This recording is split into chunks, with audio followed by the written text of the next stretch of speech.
میں بڑے کلیئرلی یہ کہہ رہا ہوں. اس لیے کہ جب ہم جاتے تھے وہاں نہ ان کا کوئی دفتر ہوتا تھا، نہ کوئی پولنگ ایجنٹ ہوتا تھا، نہ لوگ بیٹھے ہوتے تو ووٹ پڑ گیا. یہ کیسے ہو گیا؟ یہ اتنا بھی لوگوں کی پٹیاں نہیں بندھی ہوئی. تو میں تو یہ کہتا ہوں کہ وہ بیساکھیاں. اچھا، اب یہ ہیں ایاز صادق صاحب اور لنڈن میں کھڑے ہو کے یہ بات کر رہے ہیں. تو آپ سوچئے، وہ کہہ رہے ہیں کہ جو 17 مئی کا الیکشن تھا وہ ہمیں جنرل باجوہ نے ہروایا. اگرچہ یہ بات سمجھ نہیں آتی کہ جنرل باجوہ نے آپ کو کیسے ہروایا اور کیوں ہروایا، اور جنرل باجوہ کیوں چاہیں گے کہ وہ جو ہے وہ اسٹیبلشمنٹ کے اوپر دباؤ بڑھوائیں ایسا کر کے، اور ایک طرف عمران خان جو ہے وہ ان پر اٹیک کر رہے ہیں، دوسرا وہ انہی کو سپورٹ کریں گے. وہ ایسا کیوں کریں گے؟ تو یہ لاجک سمجھ میں نہیں آتی. لیکن یہ جو مقصد ہے وہ سمجھ میں آتا ہے، اور وہ مقصد یہی ہے کہ جنرل باجوہ کو اٹیک کرو، جنرل باجوہ کو تنقید کا نشانہ بناؤ، اور بالکل اسی طرح بناؤ جیسے عمران خان بنا رہے ہیں، تاکہ اس کو آپ بیلنس کر سکیں. تو یہ بیلنسنگ ایکٹ لگتا ہے. اور آنے والے دنوں میں آپ دیکھیں گے کہ نون لیگ جو ہے وہ اینٹی اسٹیبلشمنٹ کا بیانیہ لے کر میدان میں اترے گی، اور اس کے بغیر اگر وہ اتریں گے تو ان کو فائدہ نہیں ہوگا. یہی ان کو لگتا ہے، یہی انہوں نے انالائز کیا ہے، اور ان کو لگتا ہے کہ آئندہ ہمیں یہی کرنا پڑے گا. اور یہ میں آپ کو اپنے سورسز کی بنیاد پر یہ بتا رہا ہوں کہ باقاعدہ میٹنگز میں ڈسکس ہوا ہے، اب بھی ہوا ہے، اور آج سے کوئی چند مہینے پہلے بھی ڈسکس ہوا تھا کہ ہمیں اینٹی اسٹیبلشمنٹ بیانیہ اپنانا پڑے گا اگر ہم اپنی پاپولیرٹی کو واپس حاصل کرنا چاہتے ہیں. ایک تو یہ بات ہو گئی. دوسرا جو ہے وہ آج خبریں چل رہی ہیں شاہد خاقان عباسی صاحب کے حوالے سے، مفتاح اسماعیل صاحب کے حوالے سے، کہ شاہد خاقان عباسی صاحب جو ہیں وہ اپنی یہ پارٹی سے کنارہ کشی اختیار کر رہے ہیں. ایک خبر دینے والے نے تو یہ بھی کہا، عارف حمید بھٹی صاحب کی یہ خبر ہے، اور خبر دینے والے نے یہ بھی کہا ہے کہ یہ اپنی الگ پارٹی بنا رہے ہیں.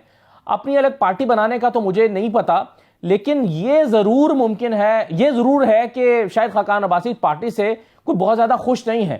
اس کی کیا وجہ ہے؟ اس کی وجہ ہے کہ وہ یہ سمجھتے ہیں کہ جتنا وہ پارٹی کے لائل ورکر ہیں، جتنا بڑا وہ نام ہے، جتنا وہ ڈیزرو کرتے ہیں، اتنی رسپیکٹ ان کو نہیں مل رہی ہے. اب آپ دیکھیے، اب شاہد خاقان عباسی جیسا آدمی کیوں نہ یہ سوچنے پر مجبور ہو کہ پارٹی کے لیے قربانیاں ہم دیتے رہے ہیں، اور مشکل وقت میں ہم ساتھ کھڑے رہے ہیں، لیکن پارٹی بڑے بڑے عہدے جو ہے وہ اپنے خاندان سے باہر نکالنے پر تیاری نہیں ہو رہی. اور میرا خیال ہے یہ فیل جو ہے وہ شاہد خاقان عباسی صاحب کے دماغ میں اس وقت زیادہ آئی ہوگی جب مریم نواز کو جو ہے ان کا ہم پلہ بنا کر، یعنی ایک سینئر نائب صدر تھے شاہد خاقان عباسی صاحب صرف پارٹی کے، اور ان کے برابر لانے کے لیے مریم نواز کو سینئر نائب صدر بنانے کے لیے پارٹی آئین میں تبدیلی کرنا پڑ رہی ہے، تاکہ دو بندے جو ہیں وہ پارٹی کے سینئر نائب صدر ہو سکیں، جبکہ مریم نواز سے پہلے نائب صدر تھیں.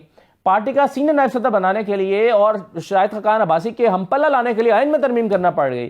اور یہ اس لیے کیا گیا ہے کہ کچھ عرصے میں مریم کو پارٹی کا صدر بنانا ہے، یعنی مریم نواز شاہد خاقان عباسی کی سینئر ہو جائیں گی، اوپر ہو جائیں گی، اور شاہد خاقان عباسی مریم نواز کو رپورٹ کر رہے ہوں گے.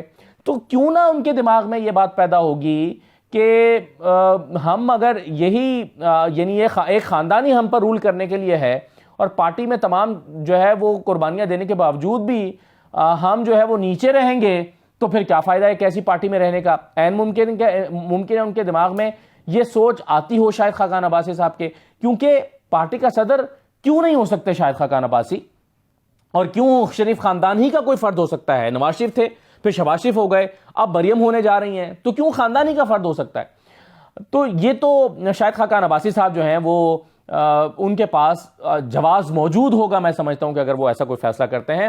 اور مفتاح اسماعیل صاحب کے پاس تو جواز پہلے سے موجود ہے کہ ان کو، اور وہ اس بات کا شکوہ کر رہے ہیں کہ ان کو ڈیگریڈ کیا گیا، ان کو انسلٹ کر کے عہدے سے ہٹایا گیا. عہدے سے ہٹانے کے لیے بہتر طریقہ بھی اختیار کیا جا سکتا تھا، روکا جا سکتا تھا اسحاق ڈار صاحب کو کہ اسحاق ڈار صاحب آپ کو ہم بنا دیتے ہیں، لیکن آپ ایک بندے کی جو سرو کر رہا ہے اس کی انسلٹ نہ کریں. اور آپ نے دیکھا کیا کیا اسحاق ڈار صاحب نے واپس آ کر.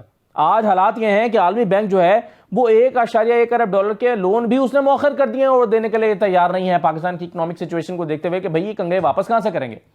تو یہ ہوا ہے اسحاق ڈار صاحب کے آنے کے بعد. اس سے پہلے تو مفتاح اسماعیل صاحب کے زمانے میں شاید کچھ بہتر ہی تھے حالات. تو مفتاح اسماعیل صاحب کو انسلٹ کر کے نکالا گیا کہ جی یہ کر دیا، وہ کر دیا، ڈالر برباد کر دیا، ڈالر اتنا اوپر چلا گیا، میں آؤں گا تو دیکھیں میرے آتے ہی جہاز میں بیٹھتے ڈالر نیچے آ گیا. کہاں نیچے آیا؟ کہاں چلا گیا ڈالر؟ ڈالر تو ہے ہی نہیں. آج حفیظ پاشا صاحب نے کہا ہے کہ ڈالر کی اصل پرائس جو ہے وہ $295 ہے. $1 $295 کا ہے. یہ آرٹیفیشلی روک کے رکھا ہوا ہے اسحاق ڈار صاحب نے، اور IMF اسحاق ڈار کی سارے گیمکس جانتا ہے، اسی وجہ سے وہ اسحاق ڈار صاحب کے ساتھ ڈیل نہیں کرنا چاہتا. اب آخری بات یہ ہے، سوال یہ پیدا ہوتا ہے کہ اگر شاہد خاقان عباسی صاحب اور مفتاح اسماعیل صاحب اگر یہ اپنی الگ پارٹی بنانے کے لیے جاتے ہیں تو ان کو کس کی حمایت حاصل ہوگی؟ تو کہا جا رہا ہے کہ کوئی 15 کے قریب الیکٹیبلز جو ہیں وہ ان کی سپورٹ ان کو حاصل ہے آلریڈی، اور ساتھ ساتھ جو پنڈی ریجن ہے اس میں بھی کافی لوگوں کی سپورٹ ان کے پاس ہے۔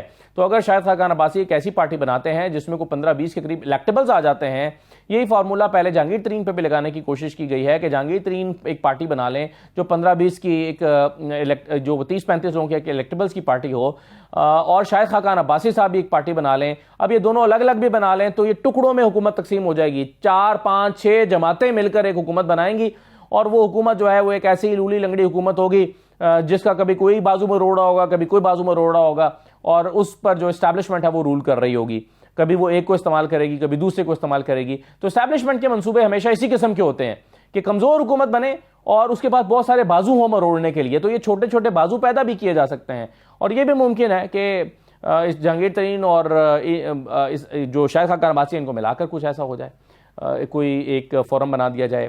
بہرحال یہ تو ہم اسی مفروضے کی بنیاد پر کہہ رہے ہیں کہ مفروضہ کیا، خبر کی بنیاد پر انفیکٹ کہہ رہے ہیں، میں مفروضہ تو نہیں کہوں گا، عارف حمید بھٹی صاحب کی خبر کو، بڑے سینئر جرنلسٹ ہیں تو ان کی خبر کو میں مفروضہ تو نہیں کہوں گا، میں اسی خبر کی بنیاد پر ہم یہ سارا تجزیہ کر رہے ہیں کہ یہ ہونے جا رہا ہے۔ اور اگر 15 لوگ لے کر شاہد خاقان عباسی نکل جاتے ہیں اور 15 لوگ جو ہیں وہ عمران خان کے ساتھ رابطے میں ہیں ان کے بقول، تو نون لیگ میں پیچھے کیا بچے گا، یہ سوچنے کی بات ہے۔ اجازت دیجیے، اللہ حافظ۔